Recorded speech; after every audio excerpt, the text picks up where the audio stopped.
PG, patnubay at gabay ng magulang ay kailangan sa mga batang manonood.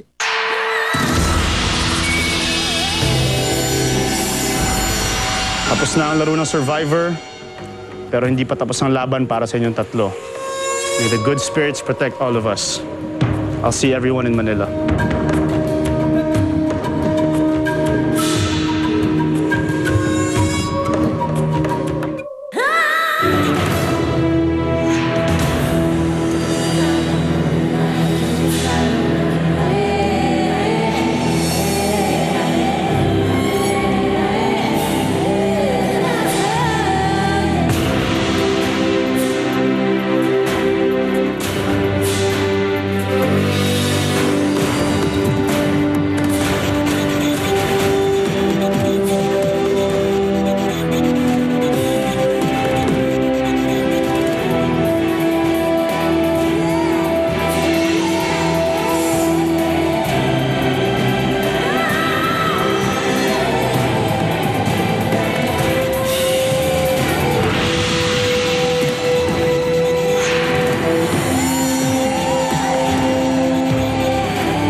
Magandang gabi mga kapuso and welcome sa Survivor Philippines Celebrity Double Showdown Live Finale. Mga kapuso, hawak ko po ngayon ang resulta ng pinakahuling Tribal Council. Mamaya-maya lang babasahin ko na ang mga boto at malalaman na natin kung sino ang mananalo ng 3 milyong piso, tax-free, at tatanghaling next Celebrity Soul Survivor. Pero bago yan, gusto ko munang tawagin ang ating Final 3. Sila ang tumagal sa laro ng buong 36 days. Nagtiis ng 864 hours ng malupit at mapanganib na pamumuhay sa isang maganda, ngunit malupit na isla. Sa loob ng 51,840 minutes, hinarap nila ang iba't ibang physical, mental, at emotional challenges. Ibinigay nila ang 3,110,400 seconds ng buhay nila para malaman kung sino sa kanila ang makaka-outwit, outlast, at outplay ng iba pang castaways. Mga kapuso, ang ating Final 3. Mga kapuso, ang una sa ating Final 3, ang probinsyanong patawa, Albert Betong Sumaya Jr.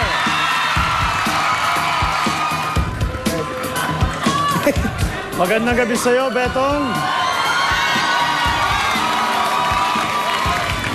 Narito ba mga kasama ni Betong? Narito naman ang anak ng dagat, Mara Yokohama.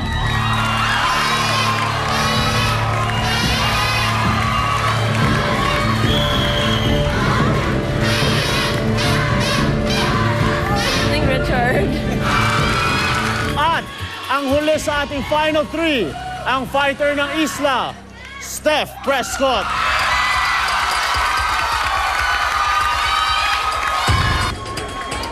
Ladies and gentlemen, our Final 3. Magandang gabi sa inyong tatlo. Bago natin simulan ang gabing to, gusto ko muna kayong tatlo kamustahin. It's a big night for all three of you. Steph, anong nararamdaman mo ngayon? Kanina pa ako sobrang natetense at I think we've all been waiting for this moment for a while now. So I'm grateful that it's finally here. Betong, nang malaman ng mga kaibigan mo, ng mga nagmamahal sa'yo sa buhay, na nakasama ka dito sa Final 3, ano naging reaksyon nila? Hindi sila makapaniwala. Pero, Bakit? Ba't di sila makapaniwala? dahil,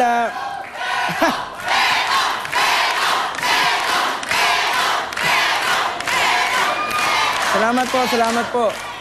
Kasi kung tutusin sa aming tatlo, ako lang yung walang napanalo ng immunity o reward. Pero, palagi akong nasasabit sa mga reward.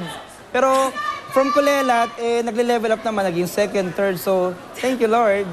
It's still amazing. Mara, Yes. nabuo mo ang 36 days sa isla. Looking back now, ngayong tapos na ang laro ng Survivor, was it all worth it for you, playing Survivor? Yes, super worth it. No regrets. And sobrang nakakamiss pa lang ang isla. Sobrang nami-miss ko siya ngayon. And sana bumalik na ako doon. Ngayon na.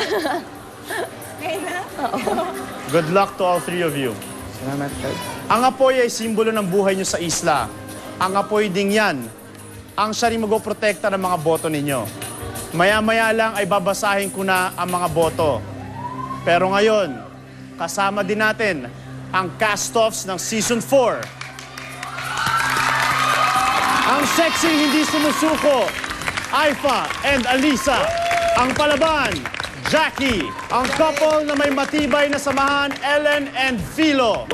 Ang astig ng isla, Carlo Gonzalez. Ang drama queen, Geneva Cruz. Ang pasaway na nanay, Maria Isabel Lopez. At ang Miss Congeniality, Isabel Granada. Cast-offs, magandang gabi sa inyo. Ngayong gabi meron ako itatanong sa inyo. Kamusta ang experience sa paglalaro ng Survivor? At paano na bago ng Survivor ang buhay nyo ngayon? Isabel, ikaw na muna. Okay, I guess we have learned a lot dito sa Survivor. Talagang yung strengths namin talagang na-test dito. Hindi lang physically, hindi lang emotionally, kundi mentally talaga. So kung paano natin i-strategize yung game, things like that. Kung paano natin babasahin ang bawat isa sa amin dito as a castaway, talagang medyo yun ang mahirap gawin. Pero ako, hindi ako magsisisi at kung pasasalihin ako ulit, sasali po ako ulit. Maraming salamat, Isabel. Maribel, paano na bago ng Survivor ang buhay mo? Sabi ko noon sa sarili ko, ang yaman ko na sa karanasan. Hindi ko kailangan ng Survivor to complete me.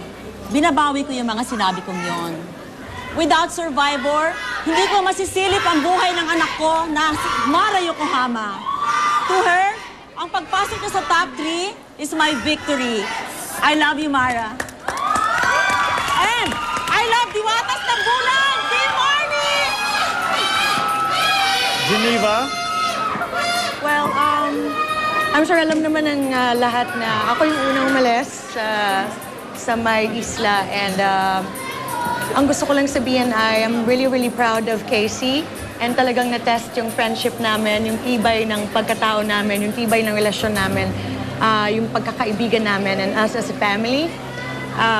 And sana, pasensya na kayo na naiyak-iyak ako ng todong-todo, but hindi naman ako ganun everyday, mga once a week siguro. The joke. No, but yun, siguro yun yung side na hindi dapat nakikita ng mga tao, pero nakita sa Survivor, and I don't really regret that anymore kasi lahat naman tayo may ganung mga moments and lahat tayo ay tao lang. So, yeah, Betong. Casey! Okay, maraming salamat, Geneva. Carlo? Wala naman masyadong nagbago. I mean, mas nadagdagan lang yung karanasan, yung learnings, yung growth mo as a person and as a human being. At yung Survivor yung nagturo sa akin ng yung pagiging totoo mo sa kapwa, yung pagiging totoong tao mo, it's beyond everything you do in life. And yung Survivor yung nagpatibay yun kasi pinush ka sa limits mo eh. Andun ka na sa edge.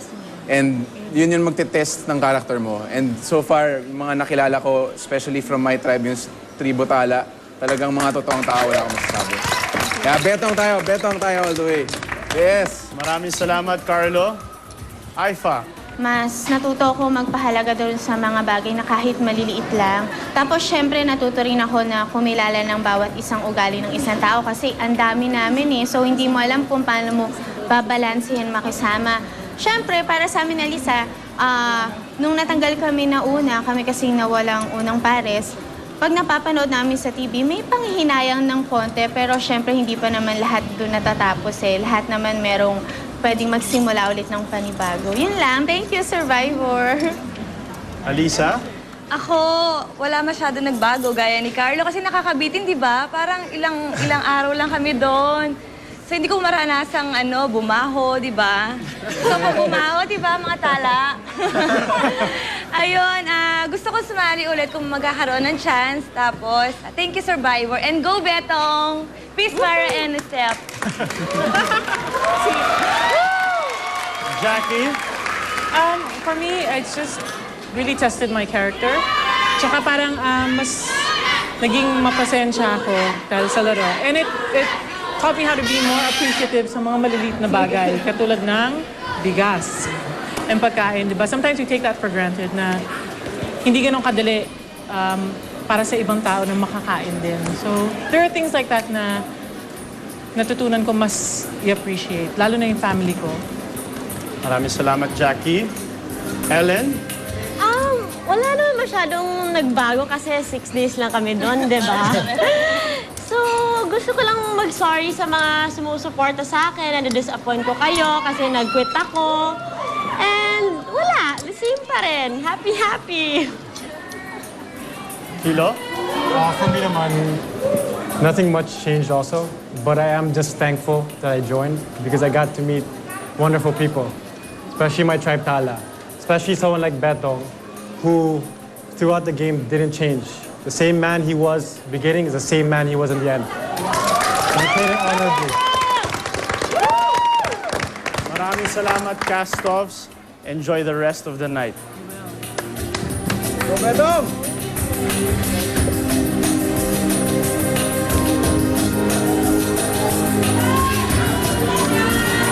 Mga kapuso, lalo pang iinit ang entablado sa pagbabalik ng Survivor Philippines Celebrity Double Showdown Live Finale.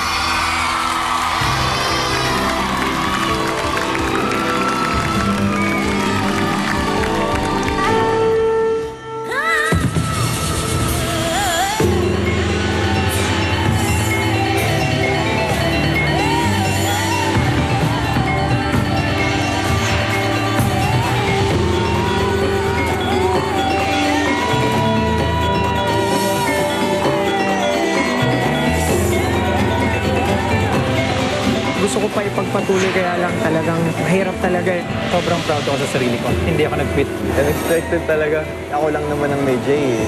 Naging threat ako. Hindi ko masyadong laro yung game as a competitor na mind game. I know I hurt some people along the way, but that's just part of the game. Hanggang top 5, narating ko siya. Sobrang pasasalamat ang pwede kong maramdaman. Got duped by a bunch of little girls. That's like the dumbest move they could have done.